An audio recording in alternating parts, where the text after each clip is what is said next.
বৈঠকৰ মূল বিষয়বস্তু হৈছে CW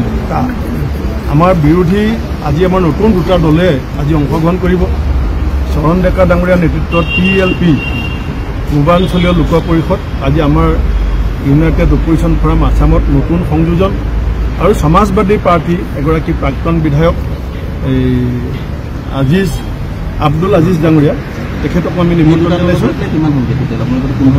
এতিয়া আমাৰ 15 পৰা 1 গ'ল JDU ইতিমধ্যে ওলাই গ'ল গতিকে 14-2-16 আসন ভাগ বতৰা আমি 1-1 পাতি আছোঁ 1-1 আৰু ইতিমধ্যে আপোনালোকে দেখিছে আসনৰ কথাটো শুনক মই আপোনাক খুলুচাই কৈ দিছোঁ তৃণমূলে ইতিমধ্যে ঘোষণা কৰিছে আমি একো মাতিব নোৱাৰোঁ কেলৈ ৰাষ্ট্ৰীয় ভিত্তিত তেওঁলোকৰ নিৰ্দেশ আহিছে আপে ইতিমধ্যে ঘোষণা কৰিছে আপোনাৰ কালি মোক কাঠাৰ ডাঙৰীয়া লগ কৰিছিলে এই ডিপুত তেওঁলোকে ইতিমধ্যে ঘোষণা কৰিছে CPMৰ ফালৰ পৰা মোক এতিয়ালৈকে কৈ আছে যে আমি খেলিম বুলি সিদ্ধান্ত লৈছোঁ গতিকে আমি কংগ্ৰেছ দলে সৰ্বসন্মত সিদ্ধান্ত লোৱাৰ আগতে ইতিমধ্যে আমাৰ লগত থকা কেইবাটাও দলেও সিদ্ধান্ত গ্ৰহণ কৰিছে সেইকাৰণে আমি ঠিক কৰিছোঁ যে লোকসভা নিৰ্বাচনৰ 40টা দিন বিহুলৈকে 40টা দিনত কিবা কাৰণত আমি 15-16টা দল দূৰে থাকিবলগীয়া হ'ব পাৰে কিন্তু 40 দিনৰ পাছত আমি আকৌ গোট খাম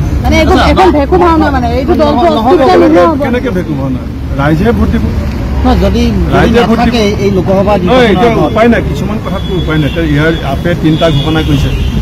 তেওঁলোকক 3টা লাগেই এতিয়া আপোনালোকে চাব মই কাৰো বিৰুদ্ধে অভিযোগ অনা নাই অসম গণ পৰিষদ দুবাৰ চৰকাৰ কৰিছে এতিয়াও তেওঁলোকৰ 2জন কেবিনেট মন্ত্ৰী আছে MP আছে 3বাৰ কেবিনেট কেন্দ্ৰত মন্ত্ৰী বনাইছে এতিয়া তেওঁলোকে এটা চিট লৈছে এতিয়া আমি বাৰু কংগ্ৰেছ দল আজি তাৰিখত আমি মোৰোতো জিলা কংগ্ৰেছক মই বুজাব পাৰিব লাগিব মই ব্লক কংগ্ৰেছবিলাকক বুজাব পাৰিব লাগিব এটা সীমালৈকে আমি আছোঁ আমি সকলোকে যথাযোগ্য সন্মান দিবলৈ সাজু আছোঁ কিন্তু সবেই নিজৰ এৰিয়াটো নিজে ফিক্স কৰি লৈছে যে মই ইমানখিনি অঞ্চল মোৰ এতিয়া এৰা ধৰাৰ যিটো